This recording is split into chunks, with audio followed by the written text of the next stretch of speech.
Ma Bicara, Makassar Bicara, kami lanjutkan kembali pemirsa dan pendengar. Kami akan lanjut berbincang bersama Ibu Dewan Cantik, Ibu Irmawati Sila. Baik Bu, beberapa waktu terakhir sejak 1 Desember kemarin DPRD Kota Makassar ini melakukan reses begitu di Dapil. Untuk Ibu sendiri, di Dapil Anda kemarin berjalan seperti apa Ibu?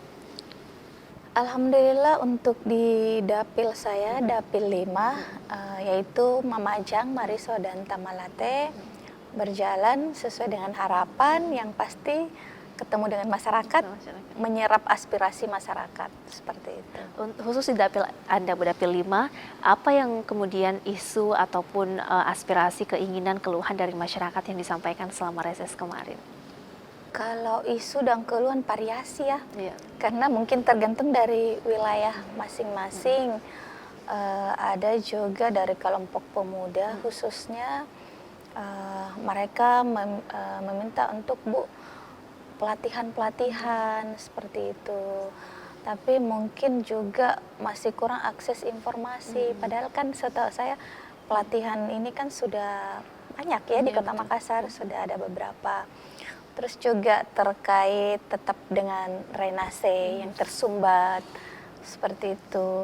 Wah, yang paling banyak rata-rata yang ditanyakan BPJS, BPJS. bantuan sosial. Setiap titik pasti ada pertanyaan itu. Bantuan sosial apa yang jadi masalah dari bansos kita, Ibu? Sebenarnya bukan masalah sih, cuman masih ada yang merasa berhak untuk mendapatkan tetapi belum mendapatkan.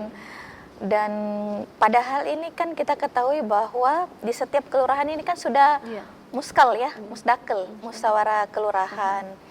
Jadi menurut saya ya di situ kan memang tempatnya untuk menyampaikan ke RT RW terus ke kelurahan yang memang belum mendapatkan atau belum masuk di data di TKS, seperti itu. Nah, ketika kemudian Bu ada warga yang masih saja merasa bahwa dia tidak mendapatkan bantuan ini, apa yang perlu diperhatikan sendiri dari pemerintah kota untuk bisa datanya kan diperbaharui atau bagaimana Ibu?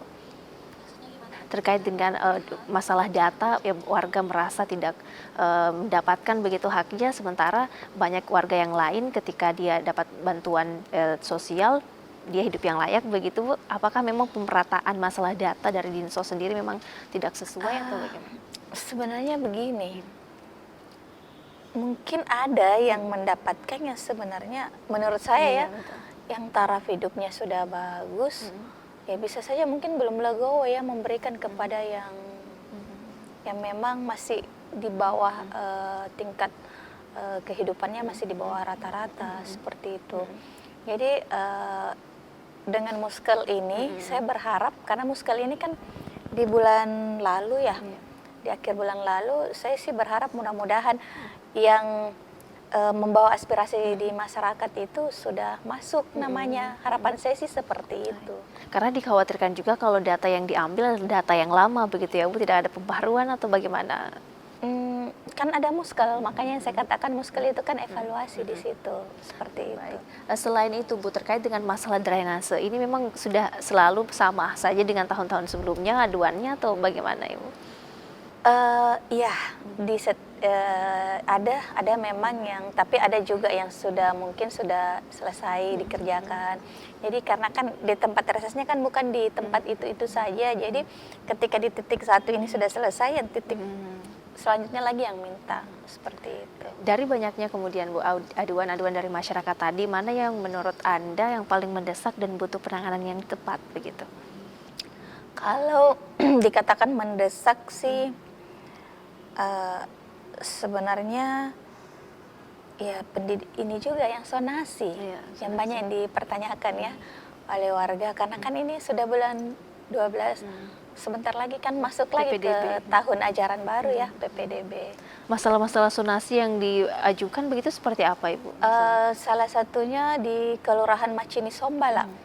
Kalau di sana tidak ada SMP manapun yang masuk dalam aturan sonasi itu, jaraknya ya, seperti itu. Sehingga mereka meminta kebijakan seperti atau dibangunkan sekolah. Iya, seperti itu. Nah, apa kemudian langkah selanjutnya sendiri Bu yang perlu diberitahukan kepada dinas terkait masalah ini? Yang pasti kan saya menyampaikan bahwa di Kelurahan Macini Sombala berharap mungkin ada pembangunan sekolah baru. Kalaupun memang sih saya lihat, alhamdulillah ya PPDB tahun ini ya lebih bagus lah dari sebelumnya. Seperti itu, ada peningkatan lah. Selain dengan masalah tadi drainase, PPDB, apakah juga terkait dengan pelayanan publik khususnya di rumah sakit atau puskesmas juga menyeruak begitu Bu diadukan oleh masyarakat? Kalau di puskesmas sih sebenarnya malah ini kan sekarang yang tidak mempunyai BPJS itu kan bisa memeriksakan diri di puskesmas atau di rumah sakit daya dengan membawa surat keterangan tidak mampu, seperti itu. Kalau seputar itu sih nggak ada yang Aman-aman saja gitu ya. Baik, nah untuk di komisi Anda sendiri Bu, di bidang pendidikan dan kesejahteraan sosial, pendidikan juga terkait sempat disinggung tadi soal PPDB yang menjadi masalah setiap tahunnya begitu Bu, ketika terjadi PPDB keterbatasan ruang kelas khususnya SD dan SMP. Apa yang perlu dimaksimalkan dari pemerintah dan dinas terkait sendiri Bu? Kalau makanya tadi saya katakan bahwa tahun ini sih lebih baik ya, maksudnya ada peningkatan lah selalu dari tahun ke tahun. Jadi ini juga menjadi tugas pemerintah, dinas dan juga selaku mitra ya.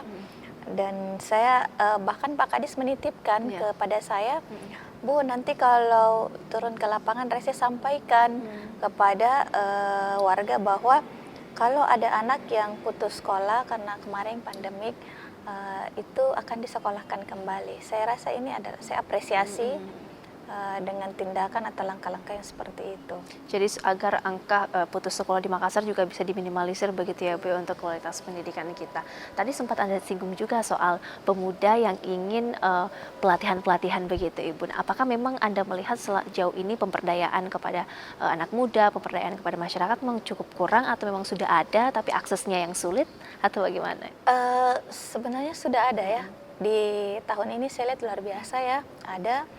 Dan mungkin juga kurang informasi seperti itu. Salah satunya mungkin, kalaupun memang sebenarnya di Spora ya, di Spora kan sudah ada IG-nya, sudah Facebook-nya ya, media sosialnya, tapi mungkin ya informasi seperti itu. Tapi ya tugas saya juga ya selaku anggota dewan menyampaikan bahwa yuk kita lihat di Spora ini kan memang yang dinas yang bersangkutan ya. Nah ternyata saya sampaikan seperti itu ya, mudah-mudahan dengan adanya reses pun itu saya menyampaikan informasi ya apa yang menjadi harapan kita semua, mudah-mudahan bisa terwujud seperti itu. Untuk masalah tadi kemudian disampaikan oleh masyarakat mungkin karena lapangan pekerjaan yang sulit untuk didapatkan di Kota Makassar, apakah ini juga Anda lihat ini juga menjadi masalah yang serius Ibu atau seperti apa? Ya karena mungkin begini ya, kan baru-baru ini kan pandemik sehingga tapi kan sekarang sudah mulai normal kembali ya, lapangan pekerjaan itu pasti apalagi sekarang kan yang banyak yang Grab ya, yang memang mungkin pendapatannya tidak sama seperti dulu lagi seperti itu. Dan ya saya sih berharap mudah-mudahan yang menganggur ini mudah-mudahan bisalah nanti mungkin dibukakan lapangan kerja nantinya, insya Allah ya. Baiklah Pak, diberdayakan supaya bisa kemudian berdaya dan juga ekonomi kita di Kota Makassar bisa lebih baik lagi begitu ya Ibu ya. Baik pemirsa dan pendengar, kita harus jeda terlebih dahulu ya Bu. Pemirsa dan pendengar, kami akan lanjutkan kembali usai jeda berikut ini.